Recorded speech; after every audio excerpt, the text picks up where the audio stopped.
अभी हम बात करेंगे इसी गाने की, और इसी गाने में आज की कॉन्टेम्प्रेरी बात है। मैं चाहूंगा गोपाल सिंह जी जो इनके अध्यक्ष हैं, जो जय हिंद अभियान के, सर क्यों गाना बनाया आपने ये? सबसे पहले पितामह जी आपको धन्यवाद कि आपने, जोर से, माइक नहीं है। माइक नहीं है। सबसे पहले आपको धन्यवाद पितामह जी कि ये प्लेटफॉर्म आपने दिया। इस अभियान की शुरुआत करीबन 10 वर्ष पहले हमने की थी। इस अभियान का थोड़ा समय सारांश में आपको बताऊंगा कि ये गाना बनाने का एक जो पितामह जी ने जो पहल की है, एटलीस्ट लोगों तक, जन जन तक उन क्रांतिकारियों के बारे में बताने के लिए किया है। इस अभियान की जब हमने शुरुआत की तो हम जब पितामह जी के पास में गए तो एज ए मार्गदर्शक करके पितामह जी ने हमारी सारी बातों को सुनने के बाद में उनका आशीर्वाद रहा, और पिछले 10 वर्षों से हम साथ में हैं। हमने इसमें जो फ्रीडम फाइटर हैं जैसे भगत सिंह, राजगुरु, सुखदेव, सारे जो क्रांतिकारी हैं, इनके परिवार के लोग भी हमारे साथ इसमें जुड़े हुए हैं। सबसे बड़ी बात यह है कि मैं बताना चाहूँगा कि इन सारे क्रांतिकारियों को अभी तक ऑफिशियली शहीद का दर्जा नहीं मिला हुआ है। हम आप बोलते हैं शहीद, लेकिन वो अभी तक ऑफिशियली शहीद नहीं है। हमने आरटीआई के थ्रू जो आज की जो मौजूदा सरकार है उनसे हमने इसके बारे में पूछा, तो उनके यहाँ से हमें यही जवाब मिला कि इसके बारे में हमारे पास में कोई जानकारी नहीं है। मेरा सवाल है कि शहीद का दर्जा मिलने से क्या होता है, ये बताएंगे? जैसे पितामह जी, मैं आपको बोलूं कि मैं आपको छोटे में बता दूंगा मैं कि आज देश आजाद होकर 1947 में देश आजाद हुआ है, और मेरे ख्याल से 70-80 साल के बीच में हम हैं। जब देश आजाद हुआ होगा तो उसमें मेरे ख्याल से 99% लोगों को पता होगा कि हमारे सारे फ्रीडम फाइटरों के बारे में और क्रांतिकारियों के बारे में। लेकिन आज के मौजूदा कंडीशन में पब्लिक जानती थी इन पूरे इंडिया में उनके अस्तित्व का। हाँ, सबको जानती थी, मतलब लोगों को जन जानता था कि चंद्रशेखर आजाद जी कर रहे हैं, आजाद जी हैं, ये सब लोग जानते थे। लेकिन आज के समय में अगर आप देखोगे, जो आज की जो युवा पीढ़ी है, मोर देन 50% लोगों को इनके बारे में ज्यादा साहब 50% नहीं पता है। उनको कुछ लोगों के बारे में जो पिक्चर्स बन गए हैं भगत सिंह के बारे में और बाकी लोग के बारे में तो लोगों को पता है, लेकिन अगर ऐसे आप देखोगे तो अनगिनत नहीं, हजारों में ऐसे क्रांतिकारी हैं। वंदे मातरम। परसों 15 अगस्त है। हम लोग 10-12 साल से, मैं और गोपाल भाई, जय हिंद अभियान के तहत ही अपना जीवन जी रहे हैं। इसमें मजा इसलिए आया क्योंकि बहुत सारे स्वतंत्रता सेनानी जिनके बारे में कोई नहीं जानता, उन लोगों को हम लोगों ने खोजना शुरू किया। शहीद भगत सिंह के घर पे गए, अशफाक उल्लाह खान के घर पे गए, मंगल पांडे जी के घर पे गए, रानी लक्ष्मीबाई के घर पे गए, पेशवा बाजीराव के घर पे गए। जितने लोगों का नाम आप लोगों ने सुना होगा उन लोगों के घर तक तो हम गए भी हैं। बहुत नाम मैं ऐसे भी आपको बता देता हूं जो आप में से भी शायद कोई ना जानता हो। वही नाम बताने के लिए, उसी को जताने के लिए हम लोग ये अभियान चलाए हैं कि उन नामों के बारे में भी लोग जाने। जैसे मैं आपको 4-6 नाम अभी बता देता हूँ। वीर चंद सिंह गढ़वाली, बाजी राउत, बिरसा मुंडा, तेलंगा खड़िया। आज टिकेंद्रजीत सिंह, वीर टिकेंद्रजीत सिंह का आज बलिदान दिवस है। किसी को पता है? किसी को नहीं पता होगा।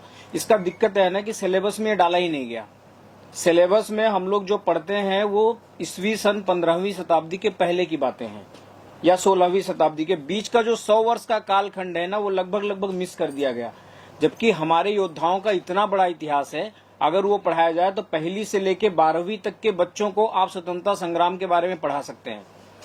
आसानी से लोग नहीं गए, नरम दल की वजह से तो ठीक है, अंग्रेजों पे जो फर्क पड़ा सो पड़ा।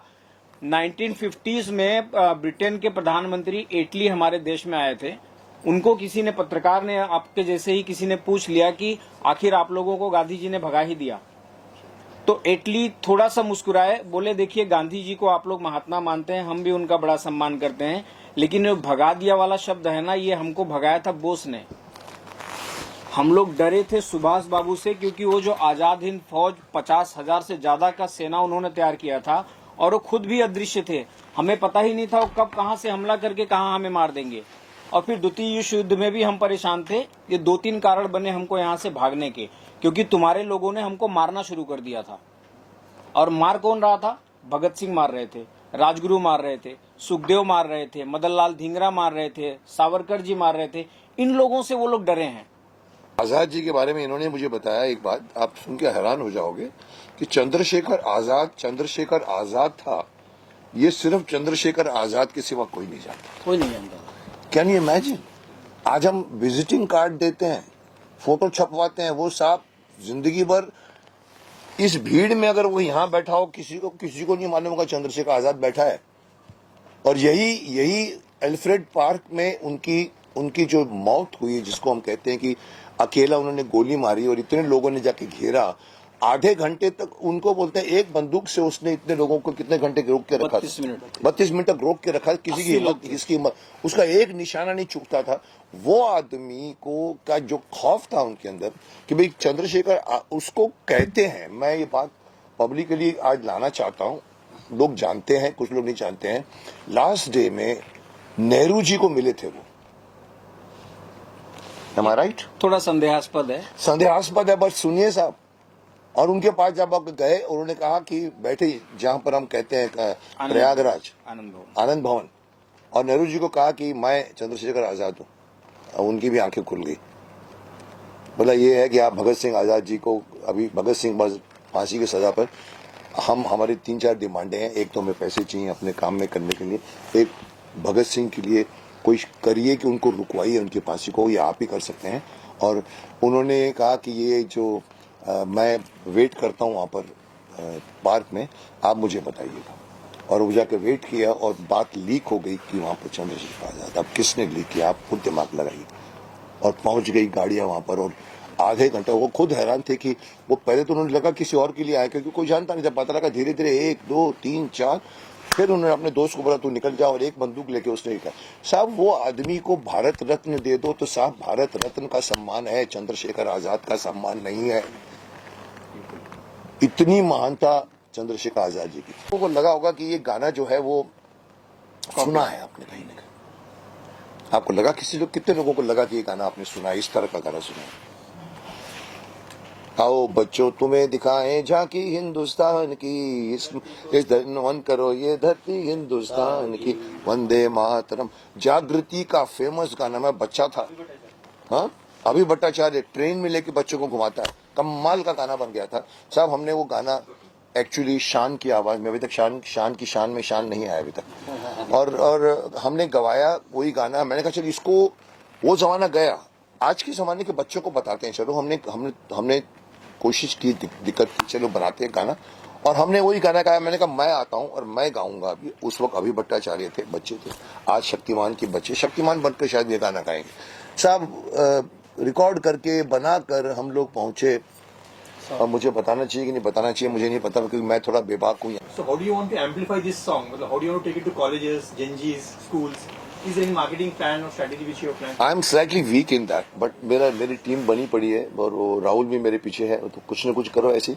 सुना इनका सवाल तेरे लिए था, वो कैसे पहुंचाओगे सब जन जन तक? Amplify इसको कैसा आपके पास कोई आइडिया है, बता दीजिए। मुझे आ रहा है कि it has to be taken to all Gen Zs, schools में, colleges में। सर जैन जी से मैं थोड़ा घबरा गया।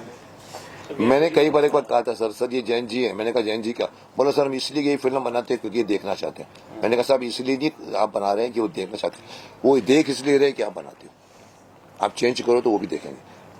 बोला आपने बच्चों को 97 से लेकर 2007 तक हमने बच्चों को इतना सिखाया। मैंने छोटी छोटी मगर मोटी बातें, मैसेजेस दिए हैं 200 से ज्यादा। आज का बच्चा बोलता है, आज के ये जब बन गए, माँ बाप बन गए, बोलते हैं सर आपने हमारा बचपन बनाया था। It's a true fact. Shaktimaan से साथ पूरी जनरेशन जेन जी पूरी शक्तिमान के साथ 97 से लेकर 2012 is gen ji.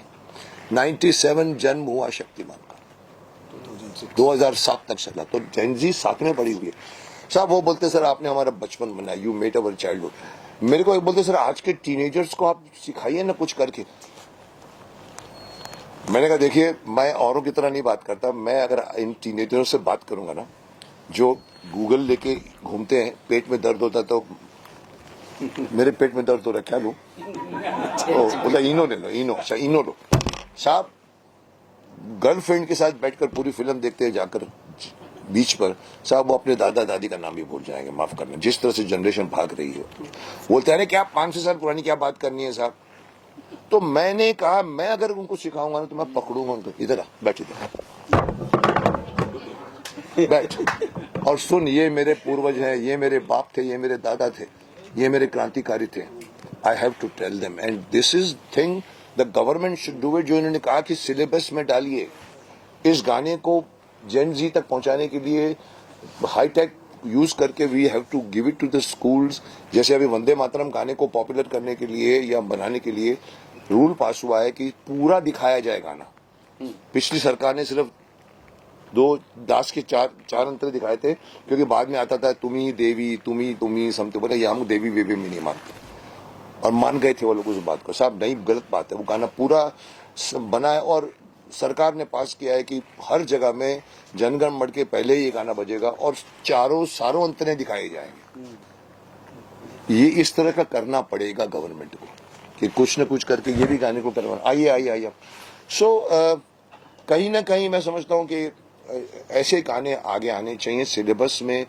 Mughal Azam film बन जाती है जो लोगों को बाबर, हुमायूं, अकबर, जहांगीर, शहनशाह, जब तक मालूम है औरंगजेब, दादे के बाद परदादे का नाम नहीं मालूम, और मुझे पूरी मुगल खानदान मालूम है। शर्म आनी चाहिए हमको कहीं ना कहीं अपना संस्कृति, हमारी सबसे बड़ी बात जो जेन जी भी लड़ रही है, शिक्षा के पीछे मैं भी पड़ा हूं। शिक्षा को पूरे का पूरा चेंज करना पड़ेगा। द वे ऑफ टीचिंग, हमारे इतिहास को बाहर के लोग लिख कर गए, हमारे लोगों ने लिखा। तो कहीं ना कहीं सरकार को ऑनेस्टली बढ़कर सिलेबस चेंज करना पड़ेगा, शिक्षा पद्धति चेंज करनी पड़ेगी। गुरुकुल में जाओ साहब, गुरुकुल का 11 साल का 13 साल का बच्चा सीना भी जानता है, काटना भी जानता है। हमारे बीए बीकॉम का बच्चा, दादी बोलती है मेरा बल्ब खराब हो गया है बेटा जरा ठीक कर देना, इसको कुछ नहीं आता, बोलता मैं इलेक्ट्रिशियन को बुलाता हूँ, इलेक्ट्रिशियन को बुलाया जाए। सिर्फ रट के हम बीए बीकॉम, मैं आई एम LLB, मैं BSc LLB। So we need to change a lot, but अगर शक्तिमान देश का प्राइम मिनिस्टर बन जाए तो जरा फास्ट काम होगा।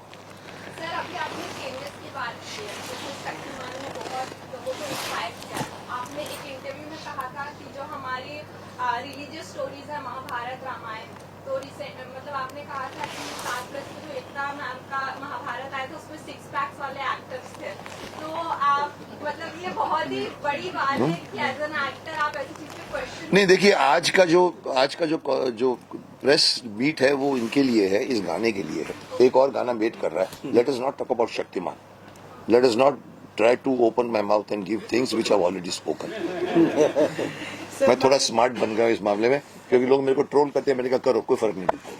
मैम थोड़ा पॉजिटिव रखते हैं। हाँ, थोड़ा positive, let us make this interview positive because we are talking about 15 August. किया था कि ये जो भी बना रहे गाना सिर्फ 15 अगस्त तक सीमित नहीं करना है, इनको थ्रू आउट द ईयर ये सारे क्रांतिकारी का हर एक, आज हमारी जितनी भी आबादी है अपना इंडिया वर्ल्ड वाइड, इन सब की तरफ ये नाम प्रचलित करना है। आज वही विजन लेके सर चले और हम सब उनके साथ में वही विजन के साथ जुड़े हैं। बिल्कुल, I I think- feel this is इनकलाब। I think we must we will do it. जब वो लोग कर सकते हैं आंदोलन, हम क्यों नहीं कर सकते? और ये सही है कि हमारे हिस्टोरियंस ने नहीं लिखा है, बाहर वाले यही सबसे बड़ी अंदर की राज की बात है, किसी को नहीं मालूम। Very very correct. आपको मालूम है जो लाइन मारी गई थी अब ये ऐसी करके, जो पाकिस्तान और हिंदुस्तान के बीच में जिस आदमी ने लाइन मारी थी सर, वो कभी इंडिया में नहीं आया था। वो आदमी, पता ही नहीं है। उसको पता ही नहीं है, उसने ऐसी लाइन मारी कि वो सिखों का गुरुद्वारा उधर चला गया। लोग जाके अभी दूरबीन से देखते हैं उसको। उसका नाम तो Cyril Radcliffe. Cyril Radcliffe India नहीं आया है, और नेहरू जी मान गए। मैं होता तो साहब मैं करूंगा, ये मुस्लिमों के लिए जगह ठीक, ये गुरुद्वारे को इधर लाओ। लोग बोलते हैं घरों के अंदर से भी लाइन निकली। अब आप तो फिर कहीं ना कहीं आई थिंक देश में 2 चीजों की कमी है, माफ करना। एक है ईमानदारी और दूसरी है देशभक्ति। दोनों चीजों को आप लोग, मीडिया हो, बढ़ाइए। आप talk about good things. Positivity बिकती नहीं है, नेगेटिविटी बिकती है, ये बात लोग मान गए हैं। पर मैं बोलता हूं उनको रॉन्ग साबित करो, पॉजिटिविटी बिका कर दिखाओ। शक्तिमान बिका है साहब। लोग बोलते बच्चों की फिल्में नहीं देखते, मैंने कहा सर मैं 7 साल बच्चों को पकड़ के बैठा हूं। चीज बनाओ अच्छी, good thing, so that we need that kind of. जी कुछ बोलना चाहते थे? नहीं